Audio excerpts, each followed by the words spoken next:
Hello, everyone. Welcome to my morning brief. I do this if there is something very important to talk about. If there's a major event in the economy, and there was one on Monday. The central bank launched its digital currency eNaira, and I did get a number of requests that I sort of explain, what eNaira means. I think there's a lot of content out there already, but never enough to. I mean, doesn't stop us from delving into it. So this is going to be my own take on eNaira, and I do hope that I am able to, a large extent, explain what it means to all of you. So I put up a number of questions here that I would like to answer. So I've just got my sticky note right here. So occasionally I'm going to move in. You're going to see my eyeballs moving to your right, I think, while I take this question. So first one, what is eNaira, right? So E there basically stands for electronic naira. So eNaira, it's basically a digital form of naira. So naira, like most currencies today that is issued by any central bank, it's called a fiat currency, right? Fiat currency because it's a currency that is backed by by the government.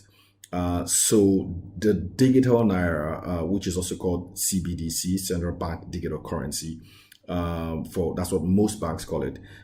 It's the digital form of the fiat currency. So same thing as a physical naira, just that it is in digital form, right? So the difference between the e-naira or a CBDC is that it is a digital representation of the naira. So it's not the same thing as your physical naira, right? So instead of the CBN printing physical naira, they would print an e-naira, which is a digital currency. I hope that's clear. So that's the difference. It is not a physical naira, just a digital representation of a naira. So the same way CBN will print naira, they can mint, or the same way CBN will mint naira, they can mint a digital currency, but only in digital form. It doesn't exist in physical form. So the CBDCs or the eNaira will not exist in physical form. So if there is 1 billion eNaira minted, you're not going to see that 1 billion in physical cash. Forget it. Now, so who issues CBDCs or digital currencies or eNairas in this case? Central bank. That's it. That's why it's called a CBDC, Central Bank Digital Currency. So they have the powers and the authority to issue the eNaira. Now, I've also got people ask me, Ugodre, how is this different from like your online money? Like, like if I want to transfer money to you from my bank account to yours, after all, it's digital. It's not like we kind of hold the physical cash, right? But it's a huge difference. That cash that, that we transfer to each other, it's basically, represented by physical cash in some vault somewhere, and held by a bank.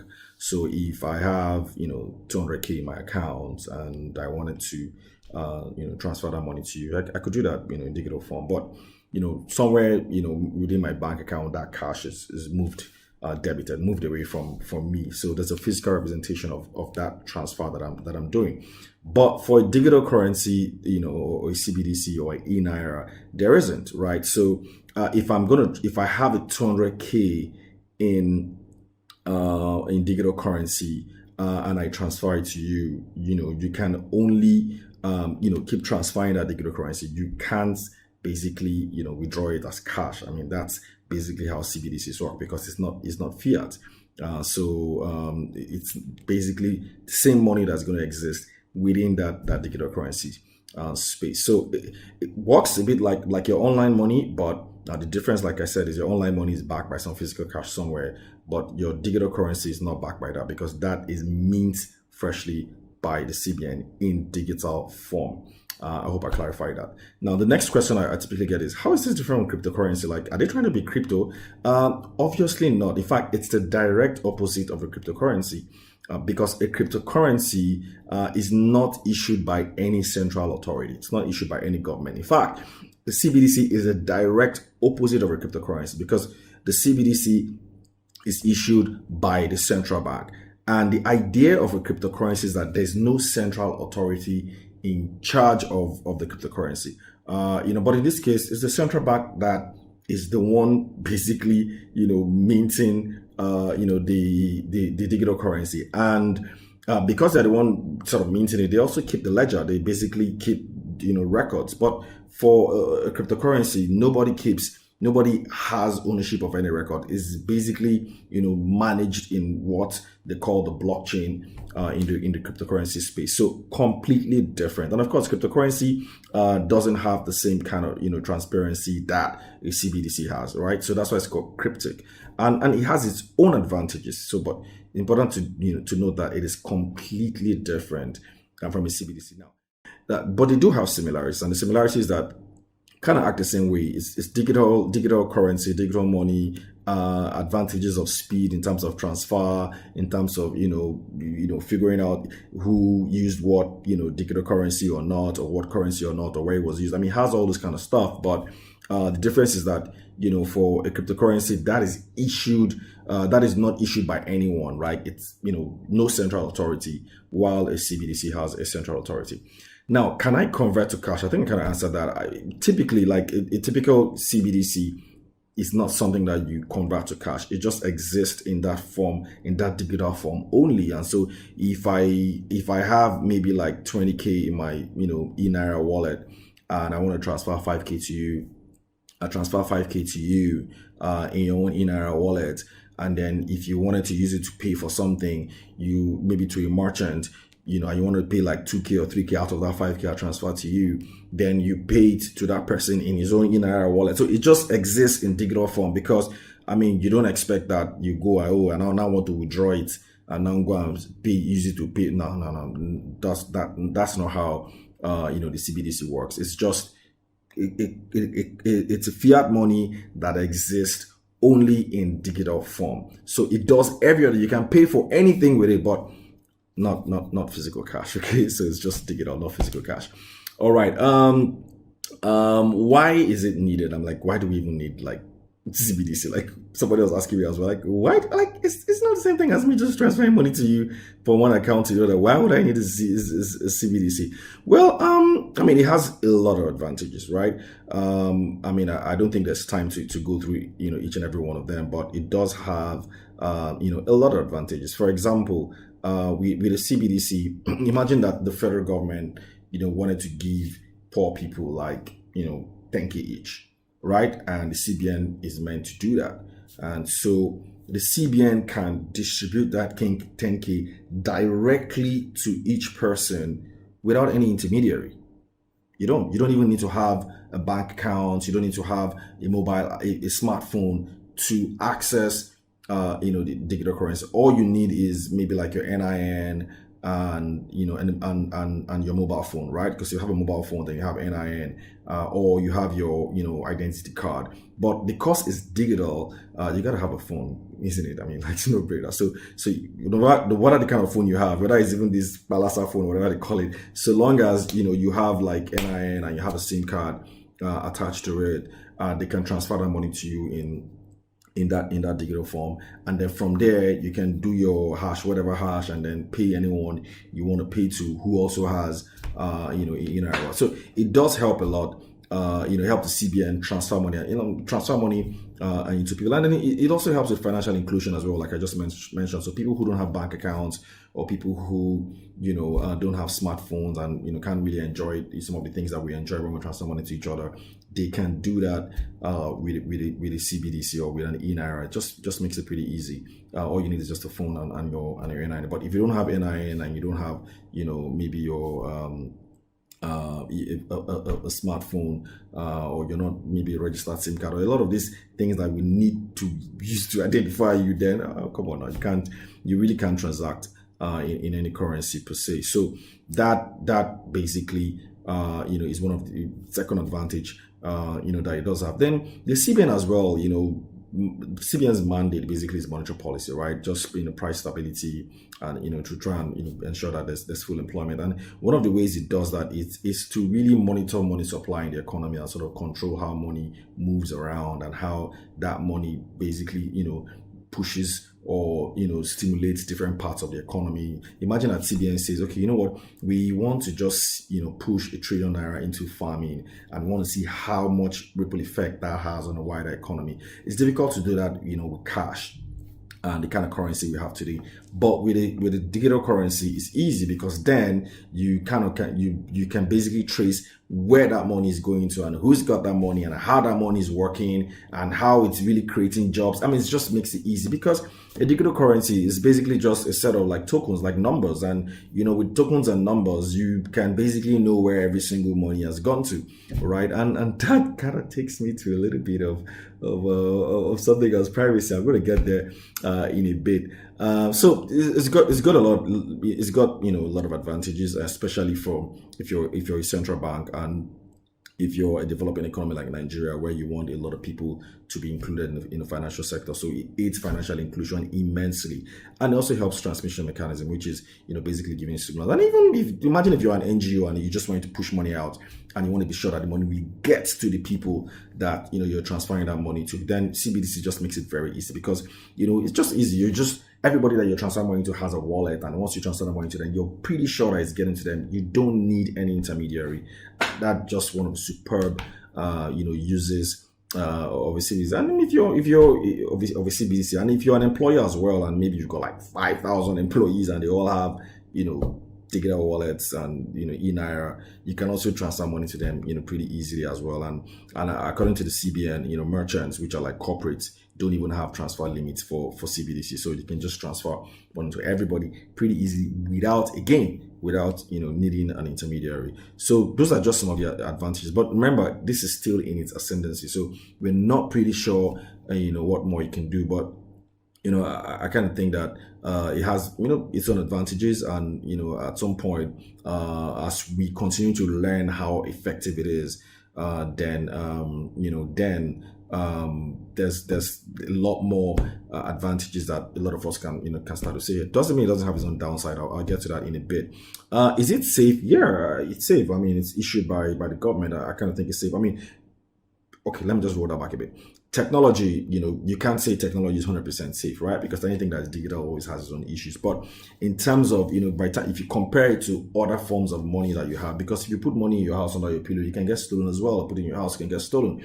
But with digital currency, it's also quite safe and, quite secure too. And there was something I was reading about as well. There's this theory that with digital currency, it's actually difficult for you to have your money lost in a bank, right? When you put your money in the bank and then the bank just folds up and your money is gone, pretty difficult, because CBDCs today is issued by the CBN. So gonna be difficult for you to lose that money, in any bank, because remember, that money is in your wallet. So it's not in any bank's vault. It's basically in your wallet. So difficult for your money to get lost if any bank gets lost or anything. And by the way, there's also people charter that if someone steals your phone or steals your wallet, you can kind of like trace where that money has gone to and who has transferred it. So it's pretty safe and secure as well. I would say, at least for now. I mean, you don't know what cybercrime guys are going to come up with at some point, but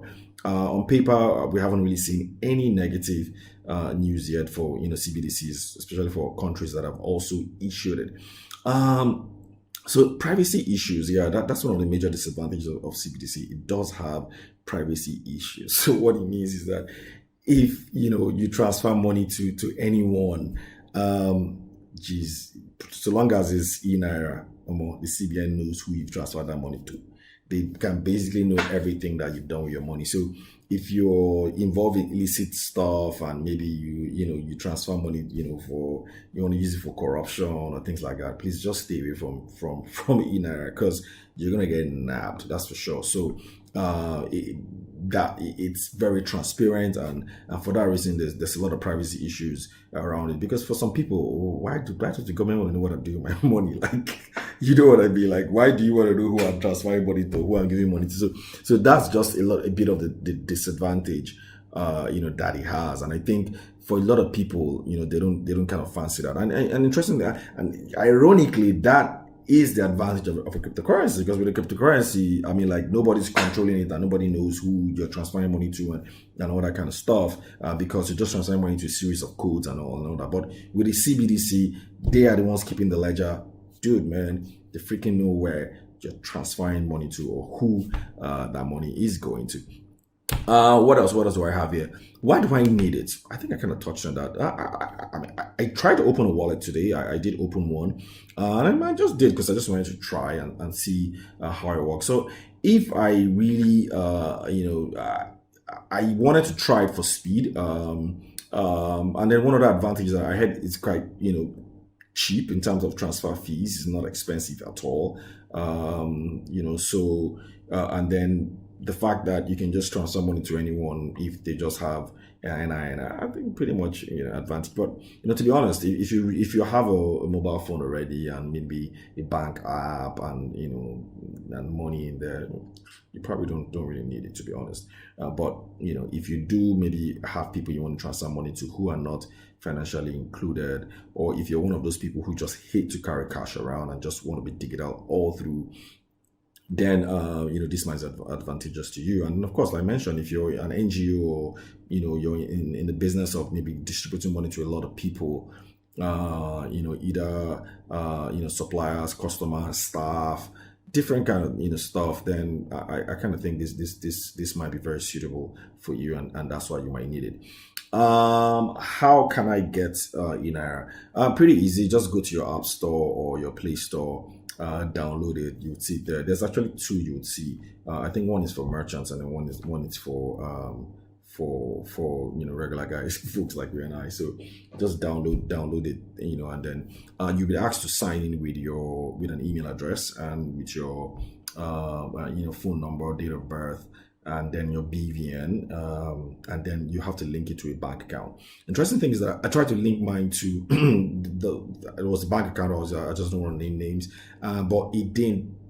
They didn't have an eNaira equivalent in their account, because I was going to sort of like make transfers in there and then see how that works. They didn't have, so I had another bank account that had eNaira embedded already in their own mobile app. But interestingly, you can only sort of assign your BVN to one bank account if you wanted to, and then that eNaira app can only work with one bank account and one login details. So what I tried to do was to log in with, create another login detail, and then link my BVN to another bank account that I own, but it didn't allow me because it said I had multiple use of that BVN. So interesting. I wonder if they're going to change that, because what if I just wanted to link it to another bank account, or maybe I just exit one bank account and I'll use another one. So that's something that I think that you might want to they might want to check. But pretty easy to get. Just download it. I don't know how it works on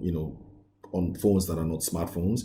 Maybe it's USSD or something. I haven't really read that up, but but if you read the CBN's article or publication on eNaira, they do explain that you can use it on any phone at all, so long as you have NIN. Yeah.